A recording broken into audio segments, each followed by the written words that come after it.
Hello learners, my name is May Chekorir and I'm going to take you through Unit of Competency Public Procurement. Welcome. Now, this unit, by the end of this unit, I'm going to give you the summary of the learning outcome, which you are required to have learned and you are required to be well conversant with this unit. The first thing you are supposed by the end of this unit to have learned is applying public procurement concept to the organizational context. Number two, you will be able to formulate public procurement legal framework for the organization. Number three, determining the role of public procurement bodies in Kenya.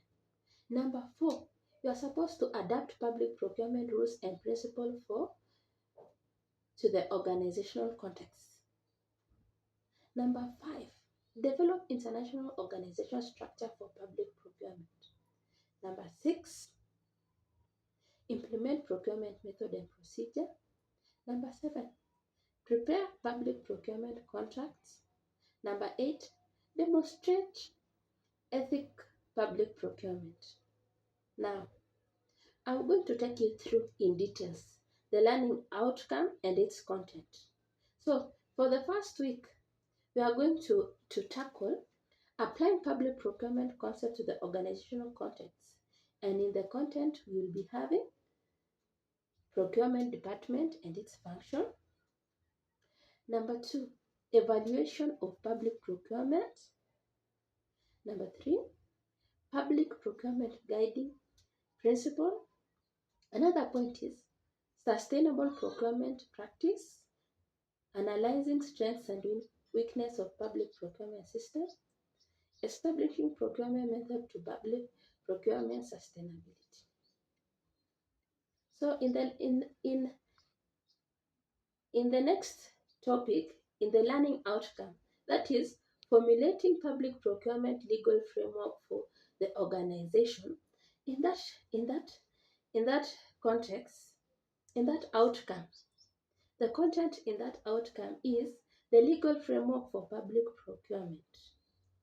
That is Constitution of Kenya 2010, Public Procurement Policy and Regulators, Public Procurement and Assets Disposal Act 2015, Public Procurement and Disposal Regulation 2010, Public Financial Management Act 2012, Suppliers Practice Act 2017, 207, Objective of Public Procurement, Types of Public Procurement, County Government, State Agents, State Corruption. Now, number three, the learning outcome. That is determining the role of the public procurement bodies in Kenya.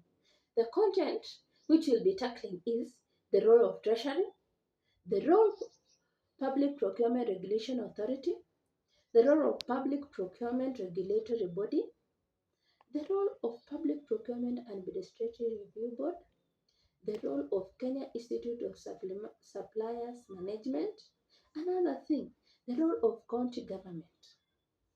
So, number four, the learning outcome. Number four, that is adapting public procurement rules and principles to the organizational content.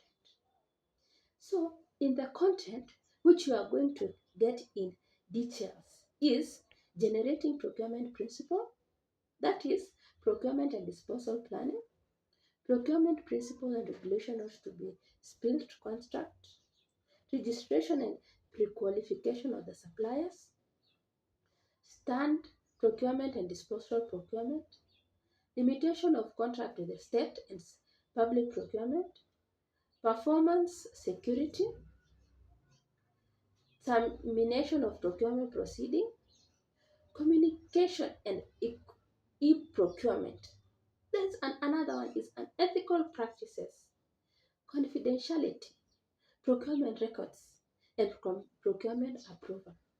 So there is procurement rules, that is initiation of procurement process, invitation to the tenders, modification of the tenders, submission of the tenders, opening of the tenders, and evaluation of the tenders.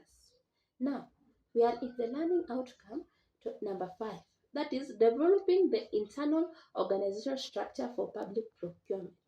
The roles of the accountant officer, procurement function, tendering opening committee, evaluation committee, head of procurement, contract implementation terms, project management, inspection and accepting committee, asset disposal committee, user department cabinet secretary, and attorney general. Another thing is introduction to the custom buying. That is the benefit and the challenges.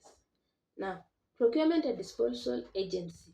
That is registration process, their roles, sanitation, and the penalty. Now we are in number 6.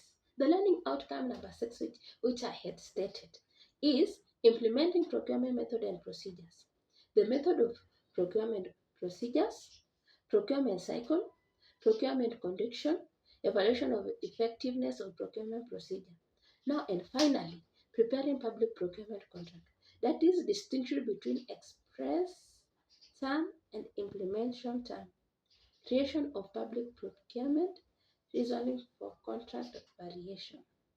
Now, this is what you are supposed to have learned and made yourself well conversant throughout the course so that you can be able to be well equipped with all the knowledge and the requirement which is needed for you to be able to be professional. Now, thank you. Stay tuned. Each and every assignment and task which you are required to do, you are required to do it well